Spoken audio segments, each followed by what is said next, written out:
Assalamualaikum warahmatullahi wabarakatuh. Hadirin sekalian, ini nyata terjadi. Beruntung buat kamu yang nonton video ini. Atas izin Allah, rezeki besar sedang menuju tempat kamu. Ketik amin di kolom komentar dan tekan tombol like. Terima kasih. Mari kita lanjut ke inti ceritanya. Alkisah, di sebuah negeri yang makmur, hiduplah seorang saudagar yang namanya Harum ke seantero negeri. Toko dagangannya besar, barang jualannya melimpah, dan karyawannya berjumlah puluhan orang. Setiap hari, tokonya ramai dikunjungi pembeli dari berbagai penjuru. Namun, takdir berkata lain.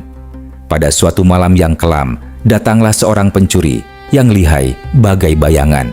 Dengan kecerdikan dan kelicikannya, ia menyapu bersih seluruh isi toko. Kain sutera, rempah-rempah, perhiasan, bahkan jubah kesayangan sang saudagar. Semuanya lenyap tanpa bekas. Ketika fajar menyingsing, si saudagar terpaku di depan tokonya yang kini kosong melompong. Air matanya mengalir deras, bukan sekadar tetes, melainkan banjir kesedihan yang tak terbendung. Berhari-hari ia duduk termenung di ambang pintu tokonya yang sepi. Pikirannya berputar, mencari cara menangkap si pencuri laknat. Sementara itu, sang pencuri, ia kini hidup bergelimang kemewahan. Hartanya diinvestasikan ke sana kemari. Ia makan enak, tidur nyenyak, berfoya-foya tanpa rasa bersalah sedikit pun. Sungguh dunia ini kadang terasa begitu tidak adil. Sang saudagar tidak tinggal diam. Ia menyewa mata-mata, menyebar umpan informasi, bahkan menjanjikan hadiah besar bagi siapa saja yang bisa menangkap si pencuri. Namun, tak seorang pun berhasil. Si pencuri seolah menguap di telan bumi. Akhirnya, sang saudagar mengambil keputusan nekat. Kalau begitu, aku sendiri yang akan mencarinya. Tekadnya bulat. Ia pun menyamar menjadi pengemis. Pakaiannya diganti dengan kain compang-camping. Wajahnya dilipur debu dan lumpur. Rambutnya dikacaukan sedemikian rupa hingga tak seorang pun mengenalinya. Bahkan, istrinya sendiri mungkin akan ragu jika bertemu dengannya di jalan. Berbulan-bulan, ia mengembara dari kampung ke kampung, dari pasar ke pasar. Tangannya yang dulu terbiasa memegang emas kini terulur meminta-minta receh.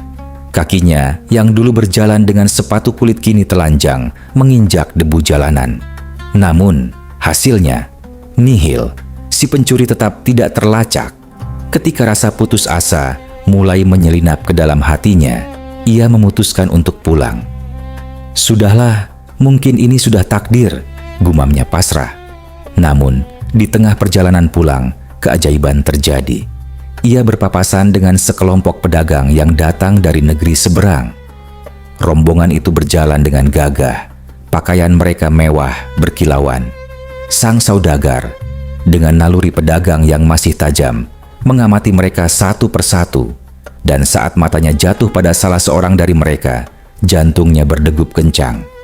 Tunggu dulu, jubah itu, motifnya, warnanya, bahkan jahitan di ujung lengannya. Itu jubah milikku, yang sering kupakai saat bertemu pembeli penting. Batinnya berteriak.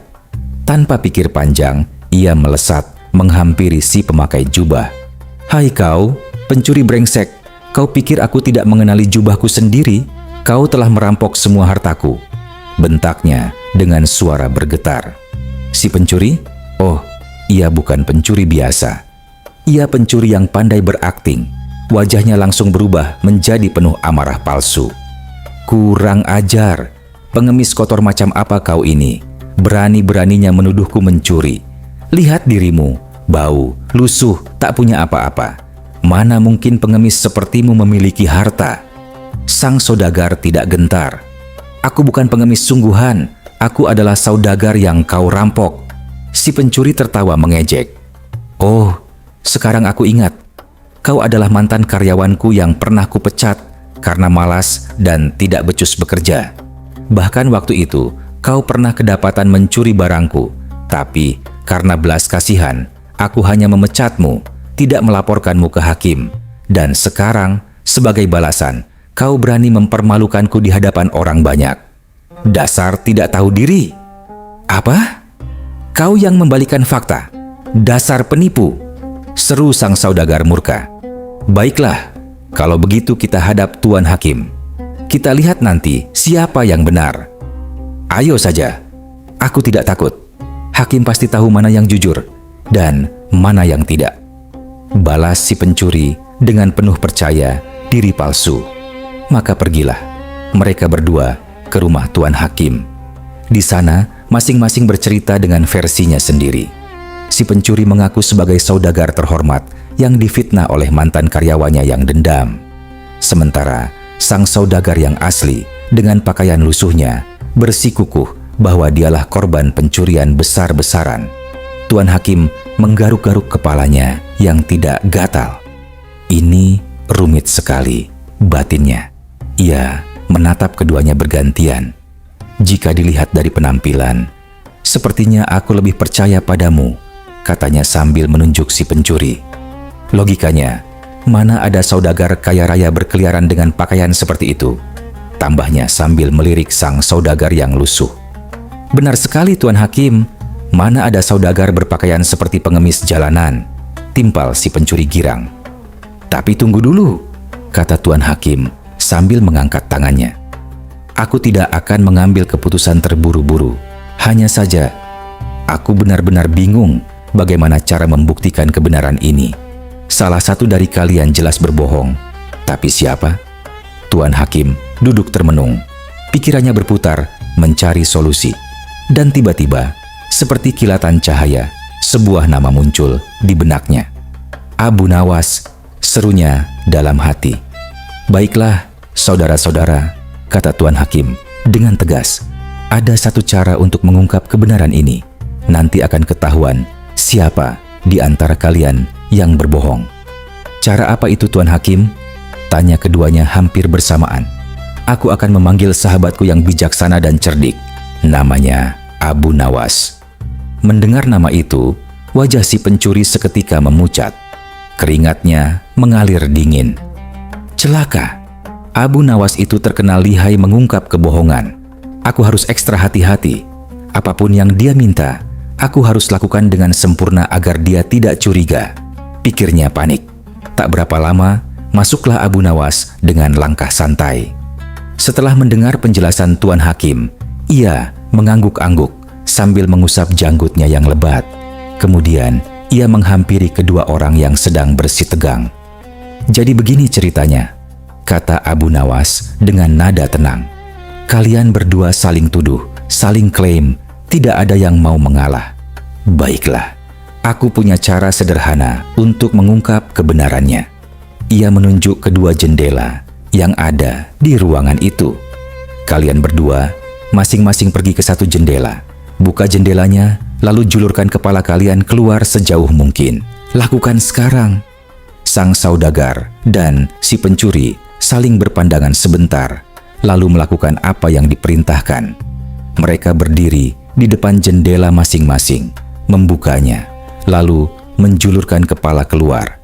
Suasana hening sejenak. Tuan Hakim menunggu dengan penasaran. Abu Nawas tersenyum tipis, lalu tiba-tiba berteriak dengan suara keras, "Hai penjaga!" Pukul kepala si pencuri. Apa yang terjadi?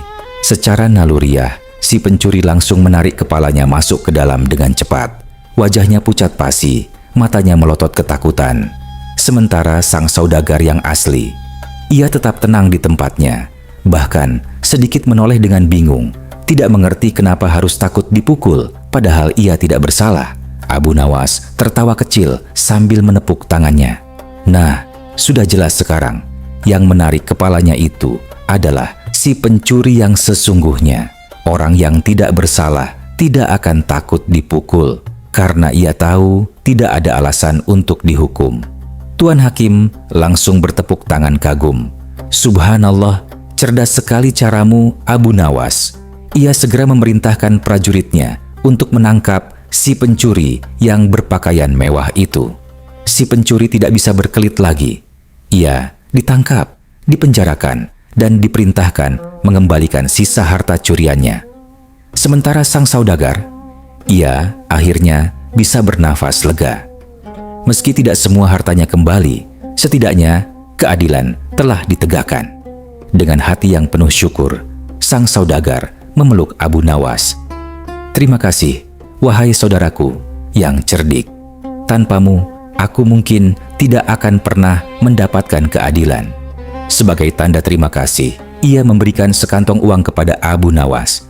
Abu Nawas menerima dengan rendah hati sambil berkata, "Ingatlah saudaraku, kadang kebenaran tidak selalu terlihat dari penampilan luar. Yang berpakaian mewah belum tentu terhormat, dan yang lusuh belum tentu hina. Yang terpenting adalah kejujuran di dalam hati. Dan satu lagi, pencuri yang cerdik sekalipun akan tetap kalah oleh hati nuraninya sendiri." Begitulah kisah jubah mewah dan akal bulus Abu Nawas. Sebuah pelajaran bahwa kebohongan, sebesar apapun dibalut kemewahan, tetap akan terbongkar oleh kebenaran. Penampilan bisa menipu, tapi hati nurani tidak pernah bohong. Dan ingat, kebohongan itu seperti balon, semakin besar ditiup, semakin keras bunyinya saat meletus. Kisah selanjutnya. Alkisah, di suatu siang yang terik, tampaklah Abu Jahil berjalan terhuyung-huyung di jalan kampung. Di kedua tangannya tersandang kantong-kantong belanjaan yang penuh sesak. Ada sayur mayur, ada buah-buahan, ada ini itu, sampai-sampai ia sendiri hampir lupa apa saja yang dibelinya tadi. Pokoknya banyak, sangat banyak, sampai lengannya terasa seperti mau copot. Setelah beberapa lama berjalan dengan susah payah, kakinya mulai gemetar dan nafasnya tersengal-sengal. "Aduh, tidak kuat lagi aku," keluhnya sambil mencari tempat berteduh. Ia pun menemukan sebatang pohon tua di pinggir jalan dan langsung duduk bersandar di bawahnya.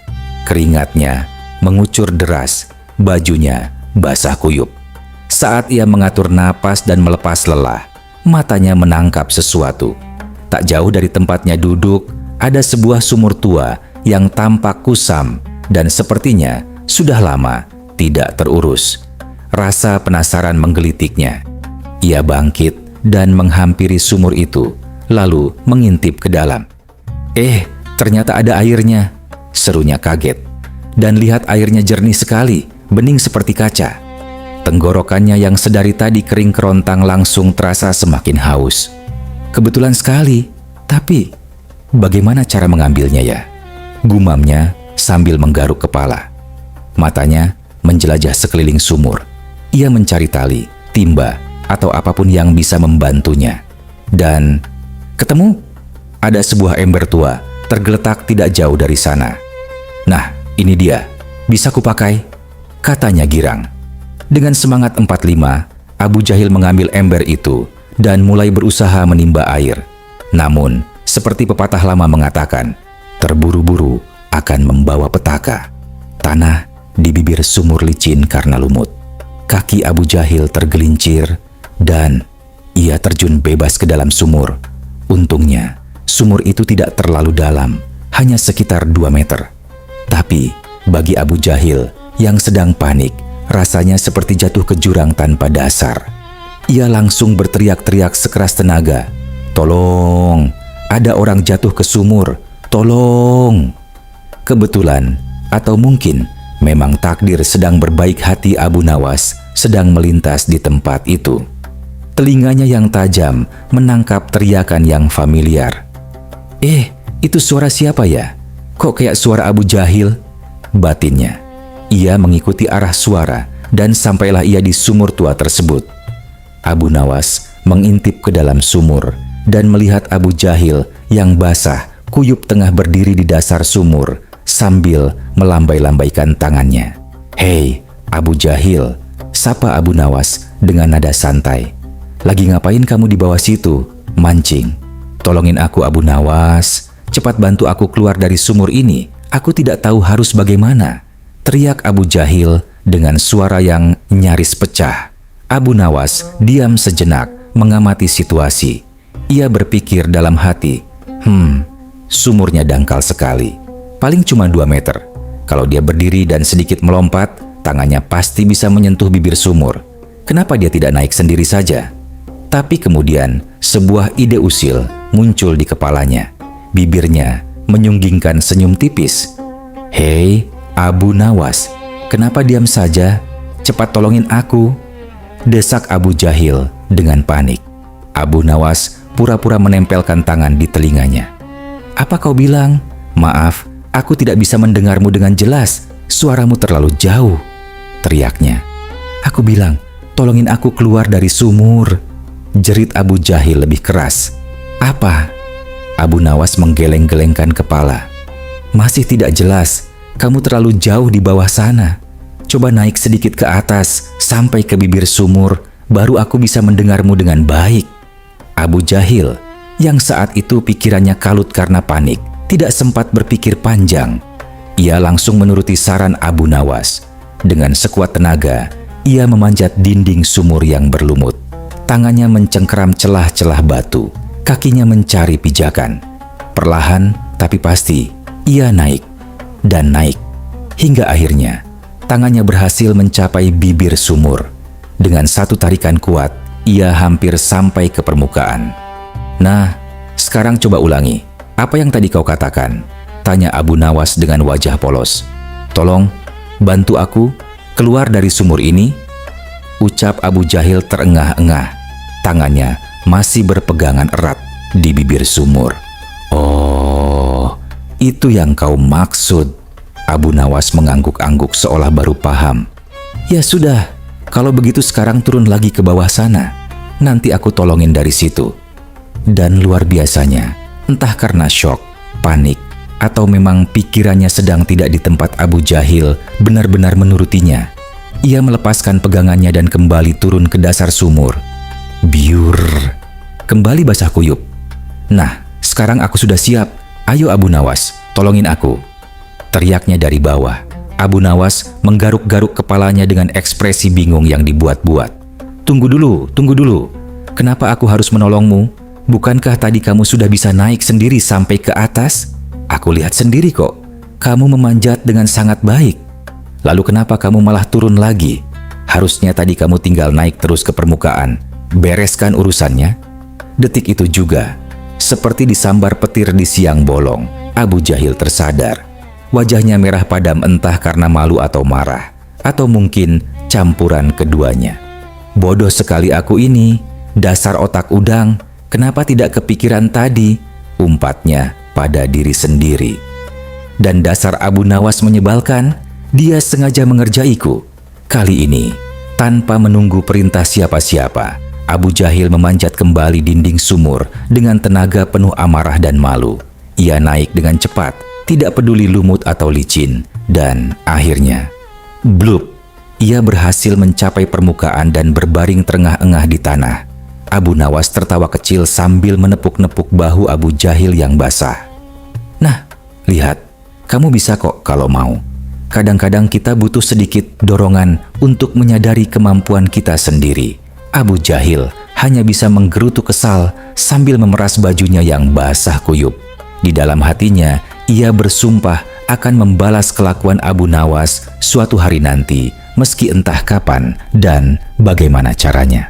Kadang-kadang masalah yang kita hadapi sebenarnya tidak sesulit yang kita bayangkan.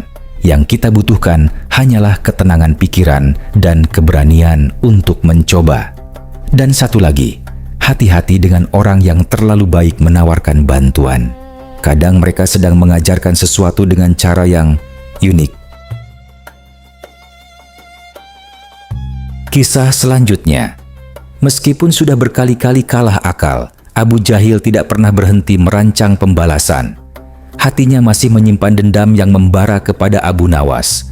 Setiap malam sebelum tidur, ia selalu merenungkan cara untuk mengalahkan orang yang telah berkali-kali membuatnya malu itu.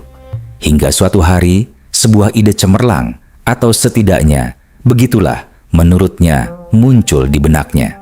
"Aha, aku tahu caranya sekarang," serunya sambil memukul telapak tangannya sendiri. "Satu-satunya jalan adalah aku harus menjadi prajurit istana. Kalau aku punya seragam dan pangkat, Abu Nawas pasti akan gemetar ketakutan. Dia tidak akan berani lagi mengerjaiku." Dan tahukah Anda, Abu Jahil bukan tipe orang yang hanya bermimpi. Ia langsung bertindak. Beberapa hari kemudian, ia mendatangi kediaman penasihat istana dengan membawa sekantong hadiah mewah kain sutra, rempah-rempah pilihan, bahkan ada beberapa keping emas. Penasihat istana yang matanya berbinar melihat hadiah-hadiah itu tentu saja menyambutnya dengan hangat. Abu Jahil, saudaraku, lama tidak bertemu. Duduklah, sambut sang penasihat dengan senyum lebar. Sejak hari itu, mereka berdua menjadi akrab. Abu Jahil rajin berkunjung, selalu membawa oleh-oleh, dan pandai merayu dengan kata-kata manis. Hingga pada suatu kunjungan, ia memberanikan diri mengutarakan niatnya. "Wahai penasihat yang mulia," kata Abu Jahil sambil sedikit membungkuk, "aku punya keinginan. Aku ingin menjadi prajurit istana. Bisakah Anda membantuku? Dan tentu saja, nanti akan ada hadiah yang jauh lebih banyak lagi untukmu." Sang penasihat tersenyum licik. "Tentu saja bisa, sahabatku. Serahkan saja padaku. Kamu jangan khawatir." Dan benar saja tidak butuh waktu lama, Abu Jahil resmi menjadi prajurit istana. Bahkan yang lebih mengejutkan, dalam waktu 2 bulan saja, berkat bisikan-bisikan penasihat istana di telinga raja, Abu Jahil diangkat menjadi komandan prajurit. Ia kini mengenakan seragam megah, pedang terselip di pinggang, dan puluhan anak buah siap menuruti perintahnya. "Hahaha, sekarang waktunya," gumam Abu Jahil dengan senyum penuh kemenangan. "Abu Nawas, bersiaplah." Pada suatu pagi yang cerah, Abu Jahil bersama rombongan prajuritnya berbaris menuju perkebunan milik Abu Nawas. Mereka berjalan dengan langkah berat dan penuh wibawa, atau setidaknya berusaha terlihat berwibawa. Saat tiba di sana, tampaklah Abu Nawas sedang asik menyirami tanaman-tanamannya sambil bersiul kecil. Begitu mendengar langkah kaki berbaris, ia menoleh dan matanya membulat kaget. Di depannya berdiri Abu Jahil dengan seragam komandan yang berkilauan. Seru Abu Nawas sambil mengusap-usap matanya seolah tidak percaya. "Lihatlah siapa ini, Abu Jahil, dan sekarang dengan pangkat komandan pula. Sungguh luar biasa. Aku bangga melihatmu, saudaraku." "Diam kau," bentak Abu Jahil dengan suara menggelegar.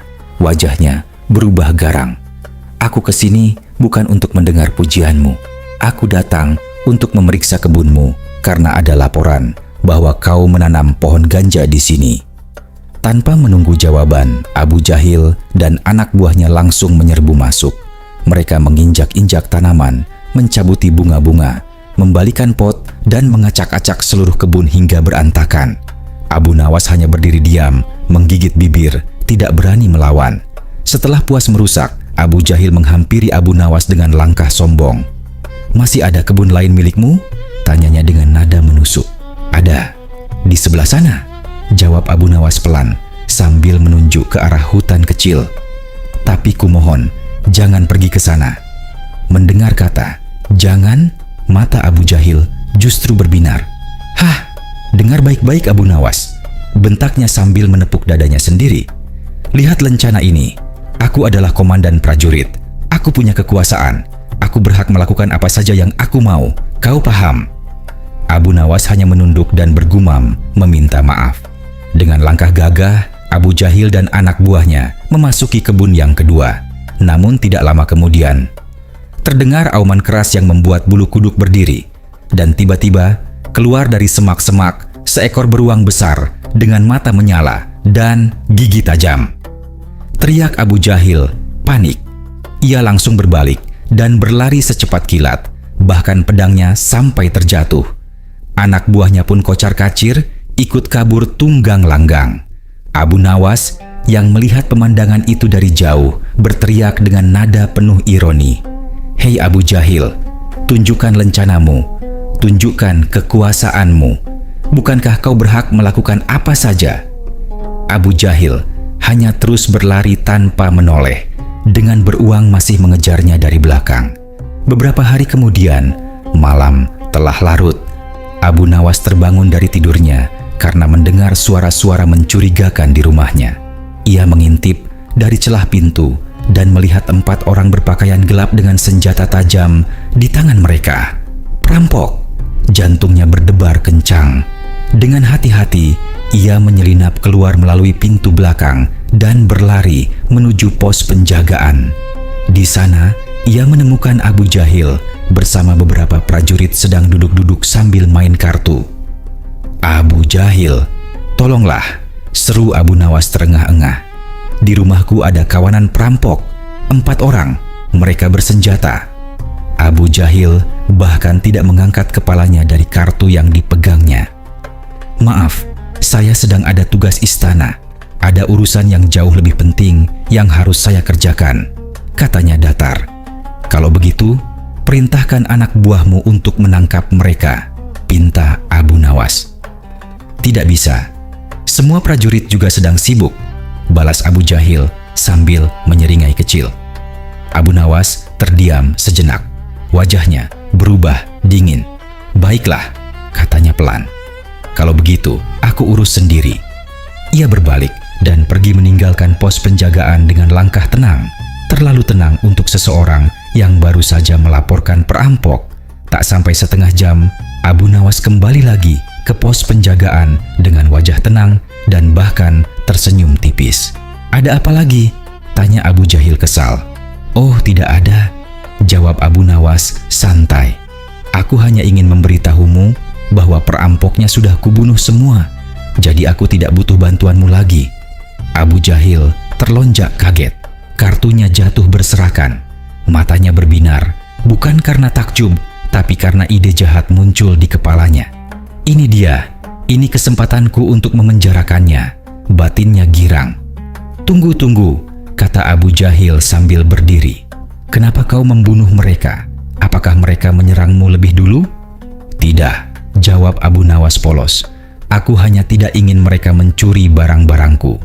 "Itu tidak boleh," seru Abu Jahil dengan nada sok serius. "Kau akan dihukum atas perbuatanmu. Pembunuhan tanpa pembelaan diri adalah kejahatan." Dengan senyum penuh kemenangan, Abu Jahil pergi sendirian menuju rumah Abu Nawas. Ia ingin memeriksa mayat-mayat itu sendiri agar bisa menjadi saksi utama di pengadilan nanti. Namun begitu ia tiba di rumah Abu Nawas, apa yang ia lihat? 4 orang perampok itu masih hidup. Mereka masih berada di dalam rumah, sedang mengacak-acak lemari. Dan begitu mereka melihat Abu Jahil, seorang prajurit dengan seragam, mereka panik dan langsung menyerang. Pukulan, tendangan, tusukan, semuanya menghujani Abu Jahil yang sama sekali tidak siap. "Tolong, tolong!" teriaknya sambil melindungi kepalanya dengan tangan. Mendengar teriakan itu, anak buah Abu Jahil yang tadi katanya sibuk langsung berlarian datang. Melihat banyak prajurit datang, para perampok itu langsung kabur kocar-kacir ke dalam kegelapan malam. Abu Jahil tergeletak di lantai dengan baju robek, wajah lebam, dan nafas tersengal-sengal. Ia menatap Abu Nawas yang berdiri di ambang pintu dengan wajah tenang. "Aku kira kau bilang kau sudah membunuh mereka," ucapnya terengah-engah. Abu Nawas tersenyum tipis. "Aku kira kau bilang tidak ada prajurit yang bisa datang. Kekuasaan tanpa kebijaksanaan hanyalah seragam kosong. Dan ingat, sombong di hadapan orang yang lebih cerdas sama saja dengan mengundang petaka dengan kartu undangan bermeterai." Kisah selanjutnya. Entah apa yang melanda hati Baginda Raja pada hari itu. Meskipun istananya megah bagai istana kayangan, meskipun harta bendanya melimpah ruah bagaikan lautan emas, dan meskipun kekuasaannya membentang luas ke seluruh negeri, ia justru merasa hambar, jenuh, bosan. Seolah seluruh dunia yang dimilikinya tidak lagi memberikan warna. Ia duduk di singgasana dengan wajah lesu, dagu bertopang tangan, mata menatap kosong ke langit-langit istana yang dihiasi ukiran indah. Para penasihat yang melihat keadaan ini menjadi resah. Bagaimana mungkin seorang raja yang memiliki segalanya justru terlihat seperti orang yang kehilangan segalanya? Salah seorang penasihat memberanikan diri menghampiri. "Paduka yang mulia, hamba melihat Paduka tampak kurang bersemangat. Bagaimana jika Paduka pergi berburu ke hutan seperti biasa? Udara segar dan pemandangan hijau pasti akan menyegarkan pikiran Paduka. Baginda Raja menggeleng lemah. Tidak, aku sudah bosan dengan kegiatan itu. Setiap kali berburu, hasilnya sama saja. Mengejar rusa, menangkap burung, pulang dengan membawa mangsa. Apa ada saran lain yang lebih menarik? Sang penasihat menggaruk kepalanya yang tidak gatal. Maaf Paduka, tapi sebenarnya apa yang membuat Paduka merasa bosan? Baginda Raja menghela napas panjang. Aku bosan hidup di dalam tembok istana ini. Setiap hari yang kulihat hanya pilar-pilar batu, karpet mewah, dan wajah-wajah yang sama. Aku butuh sesuatu yang baru, sesuatu yang berbeda. Mata sang penasihat berbinar. Sebuah ide mulai terbentuk di kepalanya. Hamba punya ide Paduka. Bagaimana jika Paduka berkemah? Berkemah? Baginda Raja menatapnya dengan pandangan datar. Apa menariknya tidur di tenda lusuh sambil digigit nyamuk? Tunggu dulu Paduka, dengarkan sampai selesai, ujar sang penasihat sambil tersenyum licik. Supaya kegiatan berkemah Paduka berkesan dan tidak membosankan, ajaklah Abu Nawas dan tantanglah dia dalam sebuah permainan. Bukankah selama ini Paduka ingin melihat Abu Nawas kalah? Ini kesempatan emas. Mendengar nama Abu Nawas, wajah Baginda Raja langsung berubah. Matanya menyipit penuh minat. Menarik juga. Tapi permainan apa yang kau usulkan?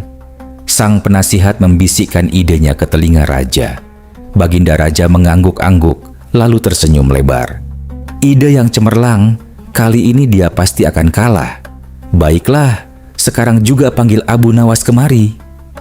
Beberapa pengawal segera berlari menuju rumah Abu Nawas. Tidak lama kemudian, Abu Nawas tiba di istana dengan wajah penasaran bercampur curiga. Setiap kali dipanggil mendadak seperti ini, biasanya ada sesuatu yang tidak biasa. Selamat datang Abu Nawas, sambut Baginda Raja dengan ceria yang terlalu berlebihan. Mari mendekat dan duduklah bersamaku. Abu Nawas membungkuk hormat. Paduka tampak sangat ceria hari ini. Hamba ikut berbahagia melihatnya. Tentu saja aku ceria Abu Nawas, karena aku ingin menantangmu dalam sebuah permainan. Baginda Raja tersenyum penuh percaya diri. Kalau kamu menang, kamu akan kudapat hadiah 1000 dinar. Tapi kalau kamu kalah, ia berhenti sejenak untuk efek dramatis. Kamu harus memandikan semua kuda istana selama sebulan penuh. Apakah kamu bersedia? Abu Nawas menelan ludah. Memandikan kuda selama sebulan? Itu siksaan. Tapi 1000 dinar juga bukan jumlah yang sedikit. Kalau boleh tahu Paduka, permainan apa yang Paduka maksud? Lomba berkemah, seru Baginda Raja girang.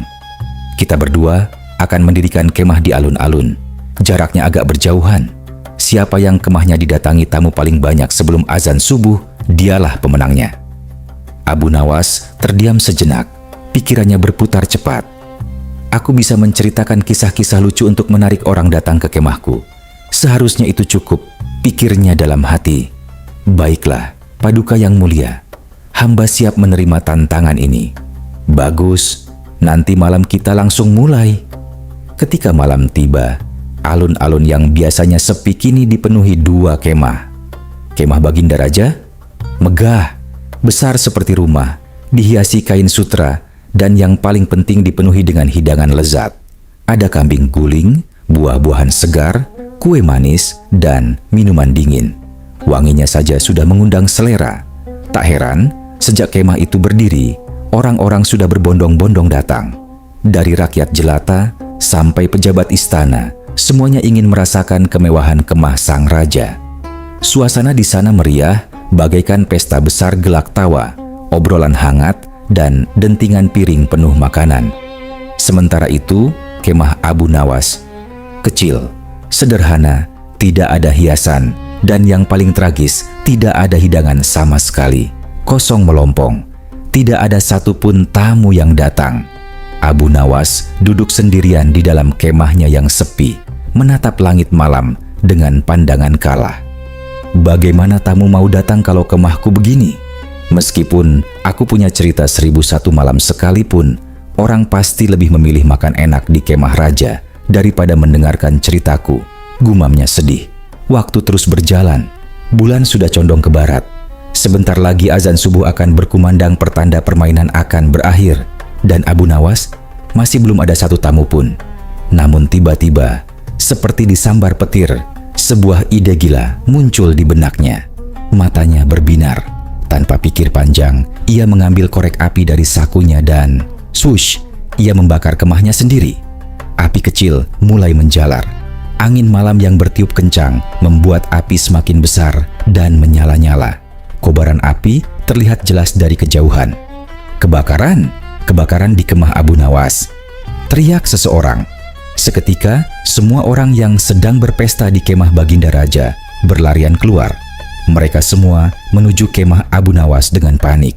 Ada yang membawa ember air, ada yang membawa kain basah, ada yang berteriak memanggil bantuan. Bahkan Baginda Raja sendiri ikut berlari dengan wajah khawatir. Abu Nawas, apakah dia selamat? Dalam sekejap mata, kemah Baginda Raja yang tadi penuh sesak kini kosong tak berpenghuni. Semua orang tanpa terkecuali kini berkumpul di kemah Abu Nawas yang terbakar. Dan tepat saat itulah Allahu Akbar, Allahu Akbar. Kumandang azan subuh memecah keheningan malam. Alhamdulillah, teriak Abu Nawas kegirangan sambil melompat-lompat. Semua orang menatapnya heran.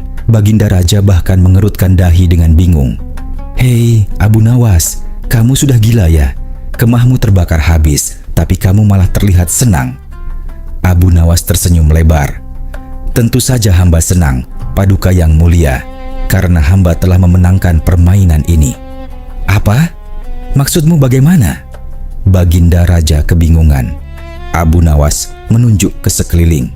Lihatlah Paduka, semua tamu Paduka kini ada di kemah hamba. Baginda Raja terdiam sejenak, mencoba memahami logika Abu Nawas. Lalu ia menggeleng. Belum tentu Abu Nawas. Jumlah tamu di kemahmu sama saja dengan jumlah tamu di kemahku tadi. Karena mereka hanya berpindah tempat, berarti tidak ada yang menang, juga tidak ada yang kalah. Seri, Abu Nawas mengangkat jari telunjuknya dengan senyum penuh kemenangan. Paduka salah menghitung. Bukankah Paduka sendiri juga datang ke kemah hamba? Berarti jumlah tamu di kemah hamba lebih banyak, meskipun cuma selisih satu orang, yaitu Paduka sendiri. Baginda Raja terpaku, mulutnya terbuka, tapi tidak ada kata yang keluar. Ia kalah. Lagi-lagi ia kalah. Akhirnya ia hanya bisa tersenyum pasrah. Kamu memang cerdik Abu Nawas. Salah seorang teman Abu Nawas yang ada di kerumunan menghampirinya dengan wajah bingung. Hei Abu Nawas, apa kamu tidak rugi? Kamu membakar kemahmu sendiri hanya demi memenangkan permainan ini. Abu Nawas tertawa ringan. Dengar kawanku, harga kemahku cuma 10 dinar. Sedangkan hadiah yang akan aku terima adalah 1000 dinar. Kira-kira aku untung berapa? Semua orang yang mendengar langsung tertawa dan bertepuk tangan, mengagumi kecerdikan Abu Nawas. Kadang-kadang untuk menang, kita harus berani mengambil keputusan yang tampak gila di mata orang lain. Dan ingat, dalam hidup yang penting bukan seberapa besar yang kita korbankan, tapi seberapa besar yang kita dapatkan kembali. Asal jangan sampai membakar rumah sendiri ya, cukup kemahnya saja. Kisah selanjutnya. Pada suatu sore yang teduh, Abu Nawas berjalan santai menyusuri jalan kampung. Angin sepoi-sepoi membelai wajahnya, burung-burung berkicau riang di pepohonan. Namun tiba-tiba, langkahnya terhenti. Matanya jatuh pada sebuah pohon mangga yang penuh dengan buah-buah matang berwarna kuning keemasan, menggoda iman. Subhanallah, indahnya, gumamnya sambil menelan ludah. Mangga itu pasti manis sekali. Sayang kalau dibiarkan begitu saja. Terbesitlah dalam hatinya keinginan untuk memetik mangga itu. Namun masalahnya, pohon tersebut sangat tinggi. Bahkan kalau ia melompat setinggi langit pun, tangannya tidak akan sampai. Aku butuh tangga, putusnya. Dengan cepat, ia pulang ke rumah. mengambil tangga kayu panjangnya, lalu kembali ke pohon mangga itu. Dengan hati-hati, ia meletakkan tangga di batang pohon dan mulai bersiap-siap untuk naik. Tapi, belum sempat kakinya menginjak anak tangga pertama, suara keras mengagetkannya. "Hei, kau sedang apa di situ?" Abu Nawas menoleh dan melihat seorang laki-laki paruh baya dengan wajah penuh curiga, pemilik rumah dan pohon mangga tersebut. "Oh, ini?" Abu Nawas tersenyum lebar sambil menepuk tangganya. Aku punya tangga yang sangat bagus ini, dan aku sedang berkeliling untuk menjualnya." Tertarik, sang pemilik rumah mengerutkan dahi. "Kalau kamu mau menjual tangga, kenapa harus ditaruh di pohon manggaku?" Abu Nawas menjawab dengan santai.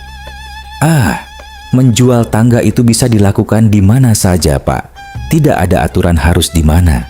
Lagi pula, aku sengaja datang ke sini justru untuk menawarkannya kepadamu. Kebetulan kan?" "Tidak, aku tidak butuh," balas si pemilik rumah ketus.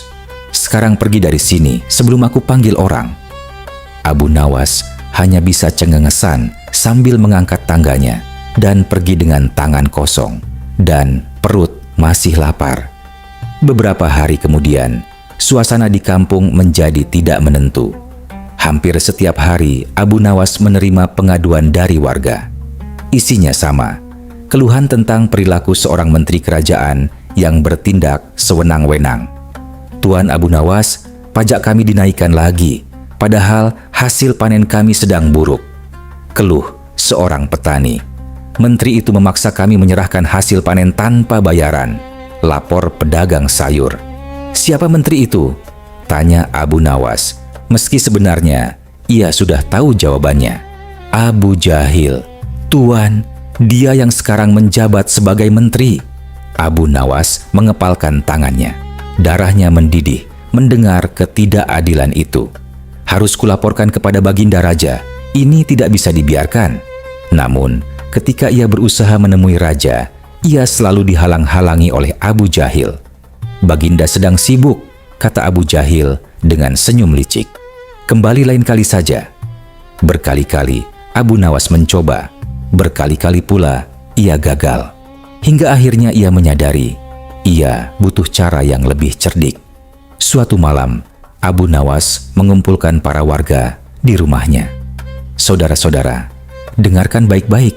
Aku punya rencana untuk membongkar kejahatan Abu Jahil, tapi aku butuh bantuan kalian." "Apa yang harus kami lakukan, Tuan Abu?"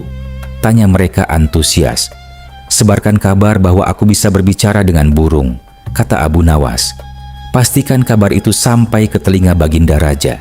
Dan nanti, jika aku dipanggil ke istana, kalian harus mengikutiku dari belakang dan menunggu di depan gerbang istana. Mengerti?"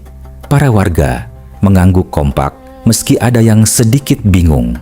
Tapi mereka percaya pada Abu Nawas. Dalam waktu seminggu, kabar tentang kemampuan ajaib Abu Nawas menyebar ke seluruh negeri. Orang-orang membicarakannya di pasar, di kedai kopi, bahkan di istana. Kabar itu akhirnya sampai ke telinga Baginda Raja. Kebetulan sekali, Baginda Raja sedang terganggu dengan suara burung hantu yang setiap malam berteriak-teriak di dekat istana. Suaranya keras, menyeramkan, dan membuat tidurnya tidak nyenyak. "Saya dengar Abu Nawas bisa berbicara dengan burung. Apa itu benar?" tanya Baginda Raja kepada para menterinya. "Menurut kabar yang beredar, memang seperti itu, Paduka," jawab salah satu menteri. "Kalau begitu, panggil dia kemari. Aku ingin tahu apa yang dikatakan burung hantu itu setiap malam," titah sang raja. Beberapa pengawal segera berangkat ke rumah Abu Nawas. "Tuan Abu Nawas, Anda dipanggil Baginda Raja untuk menghadap sekarang juga." Di dalam hati, Abu Nawas tersenyum puas. "Akhirnya, siasatku berhasil." "Baiklah, saya akan ke istana sekarang," jawabnya sambil memberi isyarat kepada para warga untuk mengikutinya dari jauh. Di ruang singgasana, Baginda Raja menyambut Abu Nawas dengan ramah. "Hei, Abu Nawas, sudah lama kita tidak bertemu. Mari duduk." "Terima kasih Paduka," jawab Abu Nawas sambil membungkuk hormat. Sementara itu, di sudut ruangan, Abu Jahil berdiri dengan wajah gelisah. Ia tidak suka melihat Abu Nawas di istana. "Ada gerangan apa Paduka memanggil hamba?" tanya Abu Nawas. "Begini, Abu Nawas, setiap malam aku selalu terganggu dengan suara teriakan burung hantu. Aku dengar kamu bisa berbicara dengan burung. Bisakah kamu tahu apa yang diteriakan burung itu?" Tidak lama kemudian, terdengar lagi suara burung hantu yang nyaring. "Hu, hu, hu." Abu Nawas berpura-pura mendengarkan dengan sangat serius, bahkan matanya terpejam seolah sedang berkomunikasi dalam bahasa rahasia. Setelah beberapa saat, wajahnya berubah cemas. "Bahaya Paduka, ini sangat berbahaya," serunya. "Apa yang dikatakan burung itu?" tanya Baginda Raja panik. "Burung itu mengatakan bahwa sarangnya telah hancur," kata Abu Nawas dengan nada dramatis. Dan ia memperingatkan, kalau Baginda terus membiarkan rakyat menderita dan disengsarakan, maka kerajaan ini pun akan runtuh seperti sarangnya. Baginda Raja terperangah. "Menyengsarakan? Bagaimana bisa? Aku justru meringankan pajak rakyatku. Bahkan aku sering memberi bantuan modal bagi petani." Abu Nawas menggeleng pelan. "Itu yang Paduka tahu, karena Paduka hanya menerima laporan dari para menteri. Paduka tidak pernah turun langsung menemui rakyat." "Kalau begitu, aku akan menyuruh beberapa menteri untuk menyelidiki," kata Baginda Raja. "Tidak perlu repot-repot, Paduka." Abu Nawas tersenyum tipis. Para warga sudah berkumpul di depan gerbang istana, menanti kehadiran Paduka. Wajah Abu Jahil langsung pucat pasi. Keringat dingin mengucur deras. Tangannya gemetar. Baginda Raja segera keluar menemui rakyatnya. Di sana, puluhan warga bercerita tentang semua perbuatan zalim Abu Jahil, pajak yang dinaikkan sewenang-wenang, hasil panen yang dirampas paksa, ancaman dan intimidasi. Amarah Baginda Raja meledak. Ia segera memanggil Abu Jahil ke hadapannya. "Abu Jahil, kamu telah berbuat zalim kepada rakyatku. Kamu gunakan jabatanmu untuk memeras mereka. Sekarang juga kamu saya pecat dan kamu akan menerima hukuman." Dengan wajah tertunduk lesu dan penuh penyesalan, Abu Jahil diseret masuk ke tahanan oleh para prajurit. Sementara Abu Nawas, ia hanya tersenyum tenang sambil membungkuk hormat kepada Baginda Raja. Dan dalam hatinya, ia berterima kasih kepada burung hantu yang tanpa sengaja telah membantunya menegakkan keadilan. Kadang-kadang kebenaran butuh jalan yang tidak biasa untuk terungkap. Dan ingat, kekuasaan tanpa pengawasan adalah undangan bagi kezaliman. Maka dengarkanlah rakyat, bukan hanya laporan para menteri. Kisah selanjutnya. Pagi itu matahari bersinar cerah, langit biru tanpa awan, dan angin sepoi-sepoi mengundang siapa saja untuk keluar rumah. Abu Nawas pun tidak tahan untuk berdiam diri. Ia memutuskan untuk berjalan-jalan, menikmati indahnya kota Baghdad yang ramai dan penuh warna. Seperti kebiasaannya, ia tidak lupa mampir ke warung langganannya tempat berkumpulnya para sahabat dan tempat mengalirnya segala macam kabar, dari yang masuk akal sampai yang mengada-ada. Begitu ia tiba, terlihat teman-temannya sudah berkumpul dengan wajah antusias, seperti sedang membahas sesuatu yang sangat penting. "Kayaknya kalian sedang membicarakan sesuatu yang serius nih," kata Abu Nawas sambil menarik kursi dan duduk bergabung. "Ada kabar apa?" Salah seorang temannya langsung menjawab dengan mata berbinar. "Ada lomba tinju bebas Abu Nawas, dan hadiahnya 1 kilogram emas." Abu Nawas nyaris tersedak air minumnya sendiri. "Benarkah? 1 kilogram emas itu bukan main banyaknya. Apakah semua orang boleh ikut mendaftar?" "Tentu saja, lomba ini terbuka untuk umum. Siapa saja bisa mendaftar," jawab temannya. Lalu mereka semua tertawa. "Memangnya kamu mau ikut, Abu Nawas?" Dengan wajah serius, Abu Nawas mengangguk. "Iya, saya mau ikut." Para temannya langsung meledak dalam tawa. "Apa? Kamu serius?" Salah seorang temannya, dengan nada yang setengah meremehkan namun juga khawatir, berkata, "Maaf ya, Abu Nawas, bukannya kami mau menghina. Tapi, badanmu kan kurus kering seperti lidi. Tenagamu juga tidak sekuat para petinju itu. Kamu yakin? Abu Nawas hanya tersenyum tenang sambil menyeruput minumannya. Kita lihat saja nanti siapa yang akan menjadi juaranya. Hari lomba pun tiba. Lapangan kota penuh sesak dengan penonton yang ingin menyaksikan pertandingan tinju bebas. Kawan-kawan Abu Nawas juga hadir, penasaran dengan apa yang akan dilakukan sahabat mereka yang kurus kering itu. Pertandingan demi pertandingan berlangsung sengit. Darah bercucuran, ada yang gigi ompong, ada yang hidung bengkak, ada yang pingsan di tengah ring. Penonton bersorak-sorai setiap kali ada pukulan keras yang mendarat. Hingga akhirnya tibalah giliran Abu Nawas. Lawannya adalah seorang petinju yang badannya sebesar lemari, ototnya menonjol di mana-mana, dan wajahnya galak seperti harimau lapar. Ketika namanya dipanggil, sang petinju melangkah masuk ke ring dengan langkah berat yang membuat tanah bergetar. Ia mengepalkan tangannya dan memukul-mukulkan kepalan itu ke telapak tangannya sendiri, pertanda ia tidak sabar untuk menghajar lawannya. "Gila, badannya gede banget," bisik salah satu teman Abu Nawas dengan wajah pucat. "Sekali tonjok, Abu Nawas bisa langsung KO, atau lebih parah lagi," sahut yang lain. Wasit lalu memanggil, "Abu Nawas, silakan masuk ke ring."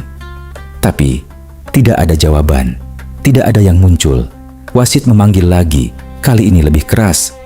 Abu Nawas, tetap tidak ada yang muncul. Beberapa menit berlalu. Penonton mulai berbisik-bisik. Sang petinju mulai gelisah, lalu marah. "Mana Abu Nawas? Mana dia?" teriaknya sambil memukul tiang ring hingga bergetar. "Ini penghinaan, aku akan menyeretnya kemari." Ia melompat turun dari ring dengan wajah merah padam. "Ada yang tahu di mana rumah Abu Nawas? Tunjukkan sekarang juga." Beberapa orang dengan ragu-ragu menunjuk arah. Sang petinju langsung melangkah dengan gagah berani, diikuti panitia lomba dan beberapa penonton yang penasaran. "Waduh, habislah Abu Nawas," gumam salah seorang temannya. "Dia bakal dijadikan bubur." Sesampainya di depan rumah Abu Nawas, sang petinju tanpa pikir panjang langsung mendobrak pintu dengan satu pukulan keras. Brak! Pintu terbuka lebar. Ia masuk dengan langkah menghentak, siap untuk menyeret Abu Nawas keluar. Tapi rumah itu kosong, tidak ada seorang pun. Namun tiba-tiba matanya jatuh pada sesuatu yang tergantung di dinding.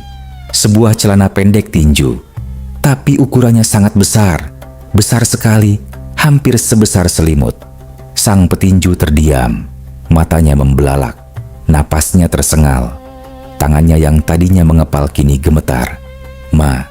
Matilah aku," gumamnya ketakutan.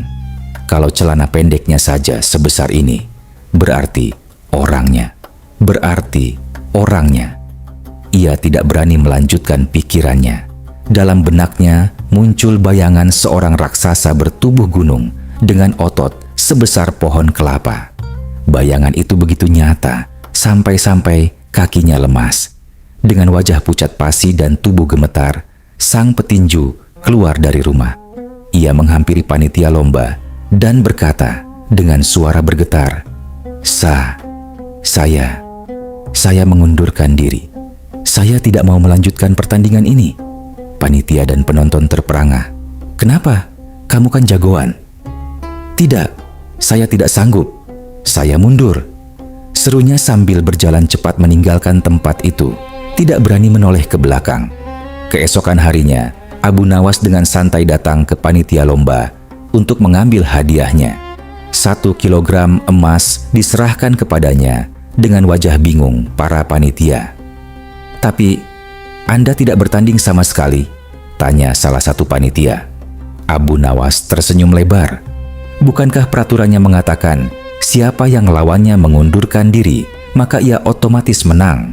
Nah, lawan saya mengundurkan diri, jadi saya menang. Panitia hanya bisa menggeleng-gelengkan kepala antara kagum dan kesal. Sementara itu, di warung langganan, teman-teman Abu Nawas berkumpul lagi. Mereka mengelilingi Abu Nawas dengan penuh kekaguman. "Bagaimana caranya kamu bisa membuat petinju sebesar itu ketakutan?" Tanya mereka penasaran. Abu Nawas tertawa kecil. Sederhana saja, aku hanya menggantung celana pendek yang sangat besar di dinding rumahku. Sisanya, imajinasi dia sendiri yang bekerja. Semua orang tertawa terbahak-bahak. Dan Abu Nawas, ia pulang dengan kantong penuh emas tanpa harus menerima satu pukulan pun. Kadang-kadang, kemenangan tidak harus diraih dengan kekuatan fisik. Pikiran yang cerdik bisa mengalahkan otot sebesar gunung. Dan ingat, ketakutan terbesar manusia seringkali lahir dari imajinasinya sendiri, bukan dari kenyataan. Kisah selanjutnya. Alkisah, di zaman dahulu kala, hiduplah seorang raja yang namanya terkenal ke seluruh penjuru, Fir'aun. Namun ketenaran itu bukan karena kebijaksanaannya, melainkan karena kesombongannya yang melampaui batas. Ia mengaku dirinya sebagai Tuhan. Bayangkan saja, seorang manusia yang juga butuh makan, minum, dan tidur, berani-beraninya mengklaim dirinya sebagai pencipta alam semesta. Pada suatu hari, datanglah seorang pemuda ke istana Fir'aun. Di tangannya tersandang sekeranjang buah anggur segar yang dipetik dari kebun terbaiknya. Ia datang bukan untuk menyembah, melainkan untuk menguji. Paduka Raja, kata si pemuda sambil menyerahkan buah anggur itu. Bukankah Paduka mengaku sebagai Tuhan? Fir'aun yang duduk di singgasananya dengan sombong menjawab dengan dagu terangkat tinggi. Benar, memangnya kenapa? Kau tidak mau mengakuiku sebagai Tuhan? Si pemuda tersenyum tipis. Bukan begitu, Paduka. Saya hanya ingin bukti. Kalau Paduka memang benar-benar Tuhan, ubahlah buah anggur ini menjadi emas. Seketika, wajah Fir'aun berubah pucat. Mulutnya terbuka, tapi tidak ada kata yang keluar. Ia terdiam cukup lama, sampai suasana menjadi canggung. Beri aku waktu 1 hari, ucapnya akhirnya dengan suara yang sedikit bergetar. Si pemuda mengangguk dan pergi meninggalkan istana dengan senyum yang penuh makna. Sepanjang sore hingga malam, Fir'aun gelisah. Ia mondar-mandir di ruang singgasana, menggaruk kepalanya yang tidak gatal, bahkan makanannya tidak disentuh. Ketika malam semakin larut, ia masuk ke kamarnya untuk beristirahat, tapi matanya tidak bisa terpejam. Pikirannya terus berputar. Bagaimana caranya mengubah anggur menjadi emas? Tiba-tiba terdengar ketukan di pintu. Siapa itu? Tanya Fir'aun dengan nada kesal. Pintu terbuka perlahan. Masuklah sosok yang mengerikan. Wajahnya gelap, matanya menyala, dan auranya menyeramkan. Iblis, Tuhan macam apa kau ini? Ejek iblis sambil tertawa sinis. Ada orang di balik pintu saja kau tidak tahu siapa? Fir'aun hanya bisa terdiam, menelan ludahnya sendiri. Iblis lalu melihat sekeranjang anggur yang masih tergeletak di sudut ruangan. Dengan santai, ia mengulurkan tangannya dan mengusap salah satu buah anggur. Dan shoot, dalam sekejap, anggur itu berubah menjadi emas berkilauan. Fir'aun terperangah, mulutnya menganga lebar. Ia tidak bisa berkata apa-apa. Iblis menatapnya dengan pandangan meremehkan. Aku yang punya kekuatan seperti ini saja tidak pantas menjadi hamba Tuhan. Bagaimana bisa kau yang lemah, bodoh, dan penuh keterbatasan ini berani mengaku sebagai Tuhan? Iblis berbalik untuk pergi. Namun sebelum ia melangkah keluar, Fir'aun, entah dari mana datangnya keberanian itu, bertanya dengan suara pelan, "Mengapa dulu kau tidak mau bersujud kepada Adam?" Iblis berhenti. Ia menatap Fir'aun dengan pandangan tajam penuh penghinaan. "Karena aku tahu, di antara keturunannya akan ada orang sepertimu." Dan dengan itu, ia menghilang ke dalam kegelapan malam. Beberapa waktu kemudian, Iblis kembali mendatangi Fir'aun di istananya. Kali ini, ia datang dengan nada yang lebih ramah, meski tetap penuh jebakan. "Apakah kau mengenalku?" tanya Iblis. "Ya, aku mengenalimu," jawab Fir'aun dengan nada lelah. Iblis tersenyum licik. "Hai Fir'aun, tahukah kau telah mengalahkanku dalam satu hal." Firaun mengerutkan dahi. "Apa itu?" "Kelancanganmu mengaku sebagai Tuhan," seru iblis sambil tertawa pahit. "Wahai Firaun, ketahuilah, aku lebih tua darimu, aku lebih berpengetahuan, aku lebih kuat, tapi bahkan aku tidak pernah sekalipun mengaku sebagai Tuhan." Firaun terdiam, lalu ia berkata, "Pelan, engkau benar wahai iblis, tapi nanti aku akan bertobat." Mendengar kata bertobat, iblis langsung panik. Ia tidak mau kehilangan mangsanya. "Tunggu, jangan terburu-buru Firaun," serunya cepat. "Pikirkan baik-baik. Bukankah seluruh penduduk Mesir telah menerimamu sebagai Tuhan? Kalau kau bertobat, mereka akan meninggalkanmu. Musuh-musuhmu akan bangkit, kekuasaanmu akan runtuh, dan kau akan tersungkur dalam kehinaan." Firaun mengangguk pelan. "Kau benar, wahai iblis. Tapi tahukah engkau, siapa di muka bumi ini yang lebih buruk daripada kita berdua?" Iblis terdiam, penasaran. Firaun melanjutkan, "Orang yang tidak mau menerima permintaan maaf orang lain, dialah yang lebih buruk dari kita berdua." Iblis tersenyum getir. "Kau benar, Firaun. Kau benar." Betapa pentingnya memberi maaf. Bahkan dalam kisah ini, Firaun dan iblis, dua makhluk yang terlaknat, masih mengakui bahwa orang yang tidak mau memberi maaf adalah yang paling buruk. Maka, janganlah hati kita lebih keras daripada hati mereka. Di zaman Bani Israel, hiduplah seorang lelaki yang masa lalunya kelam. Ia seorang penjudi ulung, pemabuk berat, dan ahli dalam segala macam kemaksiatan. Namanya dikenal di setiap kedai judi dan tempat maksiat di kampungnya. Hingga suatu hari, ia mendengar dakwah Nabi Musa alaihissalam. Kata-kata Nabi Musa menyentuh hatinya yang sudah lama membeku. Ia menangis, menyesali dosa-dosanya, dan bersumpah untuk bertobat. Sejak hari itu, ia meninggalkan semua kemaksiatannya. Tidak lagi berjudi, tidak lagi mabuk-mabukan. Ia berusaha hidup sebagai hamba Allah yang taat. Namun anehnya, semenjak ia bertobat, hidupnya justru semakin sengsara. Teman-temannya menjauhinya, uangnya habis. Bahkan untuk membeli segelas susu bagi orang tuanya yang sakit pun ia kesulitan. Akhirnya, ia memutuskan untuk menemui Nabi Musa. "Wahai Nabiullah," katanya dengan suara bergetar, "dulu saat aku masih tenggelam dalam maksiat, banyak teman yang membantu. Mereka memberiku uang untuk berjudi dan minum. Tapi sekarang, setelah aku bertobat, jangankan uang, segelas susu pun mereka tidak mau memberiku. Padahal susu itu untuk orang tuaku yang sedang sakit." Nabi Musa mendengarkan dengan penuh perhatian. "Aku sudah berdoa, Nabiullah. Aku berdoa agar Allah mencukupi kebutuhanku. Tapi hingga kini doaku tidak dikabulkan. Aku bingung, apa yang salah?" Nabi Musa tersenyum lembut. "Doa apa yang kau panjatkan?" "Aku berdoa agar aku tidak bergantung lagi pada teman-temanku," jawab si lelaki. "Aku punya sepasang kambing hasil menabung dari jerih payahku. Sudah lebih dari setahun kurawat, tapi mereka tidak kunjung kawin." Nabi Musa menahan senyum. "Jadi, kamu berdoa agar kambingmu kawin?"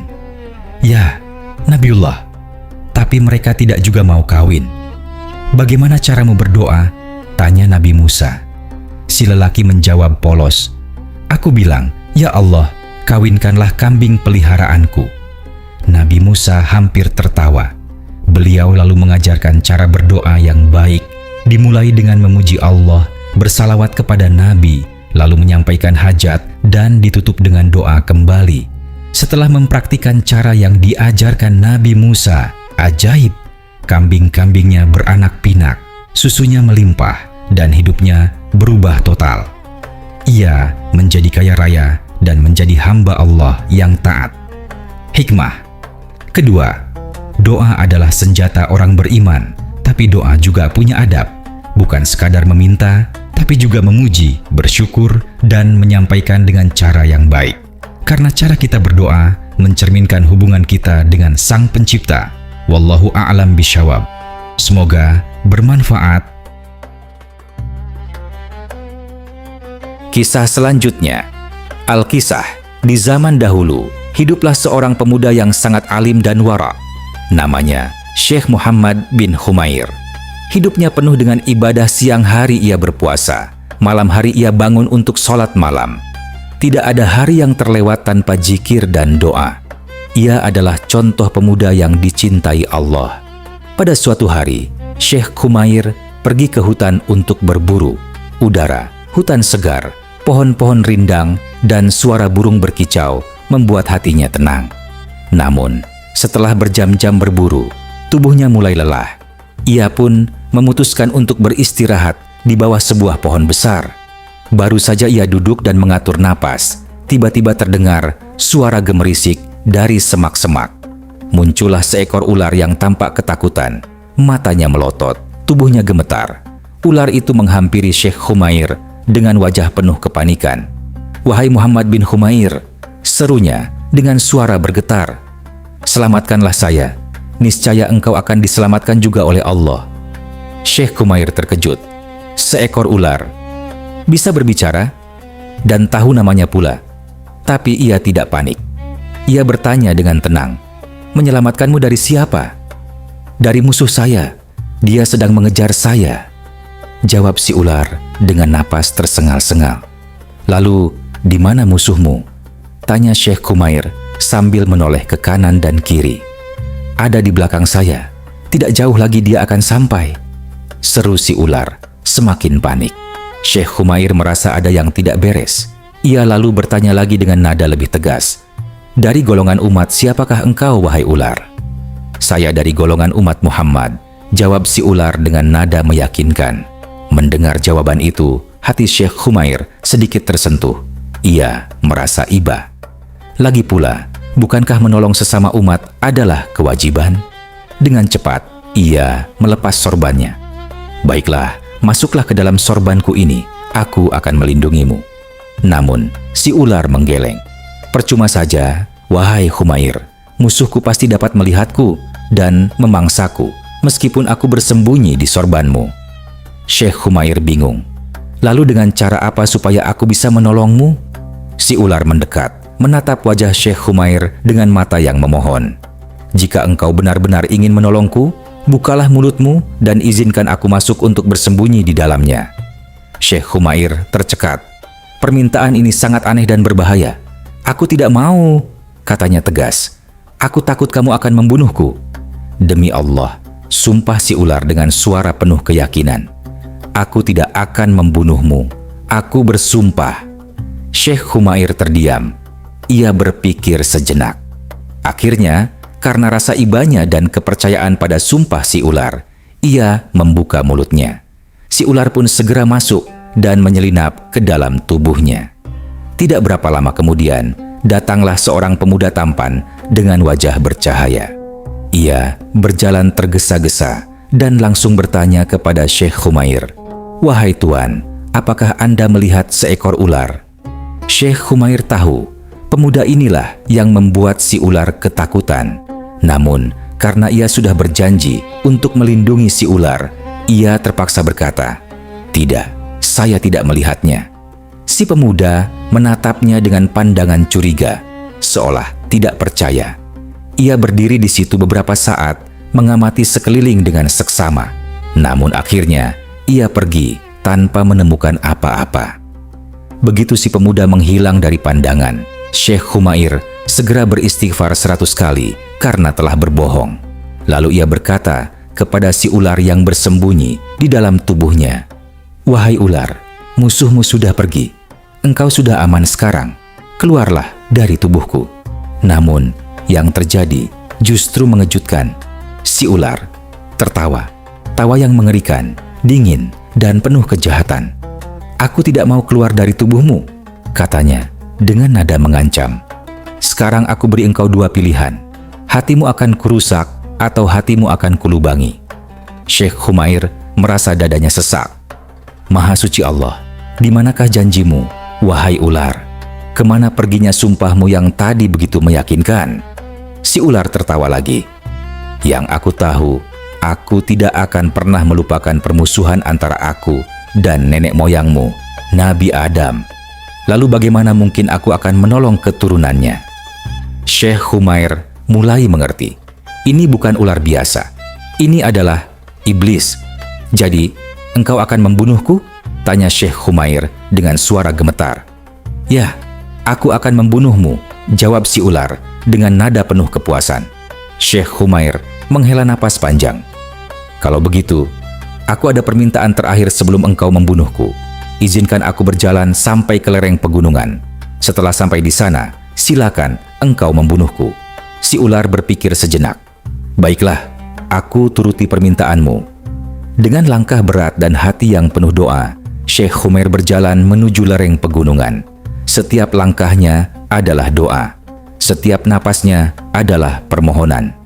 Ya Allah, selamatkanlah hamba-Mu ini. Ya Allah, hanya Engkau tempat kami berlindung. Sesampainya di sana, ia berdiri di tepi jurang yang tinggi. Ia mengangkat tangannya ke langit, memanjatkan doa dengan air mata yang mengalir. Ya Allah, tolonglah hamba-Mu yang lemah ini. Tidak berapa lama kemudian, muncullah seorang lelaki misterius. Wajahnya bercahaya, bagaikan bulan purnama, dan baunya sangat harum, wangi, melebihi minyak kesturi. Ia menghampiri Syekh Khumair dan berkata dengan suara lembut, "Apa yang membuat raut wajahmu terlihat gelisah, wahai Khumair?" "Musuhku telah menzalimiku," jawab Syekh Khumair. "Lalu, di manakah musuhmu?" tanya lelaki misterius itu. "Dia ada di dalam perutku," jawab Syekh Khumair dengan suara lirih. Lelaki misterius itu mengangguk paham. Ia lalu berkata, "Bukalah mulutmu." Syekh Khumair membuka mulutnya. Lelaki itu segera memasukkan sesuatu yang menyerupai biji buah zaitun berwarna hijau. "Kunyah dan telanlah," perintahnya. Syekh Khumair mengunyah biji itu. Rasanya pahit luar biasa. Begitu ditelan, perutnya langsung terasa perih dan mual. Tiba-tiba, si ular di dalam perutnya berteriak kesakitan. Dan bluk, si ular keluar melalui mulutnya dalam keadaan terpotong-potong. Syekh Khumair terengah-engah. Ia menatap lelaki di hadapannya dengan penuh rasa syukur dan heran. "Siapakah Anda sebenarnya?" Lelaki misterius itu tersenyum lembut. "Apakah engkau benar-benar tidak tahu siapa aku?" "Sungguh saya tidak tahu," jawab Syekh Khumair jujur. "Wahai Muhammad bin Khumair," kata lelaki itu dengan suara penuh kehangatan, "ketahuilah, tatkala engkau berdoa kepada Allah dan memohon pertolongan, semua para malaikat di langit menghadap kepada Allah agar diizinkan untuk menolongmu.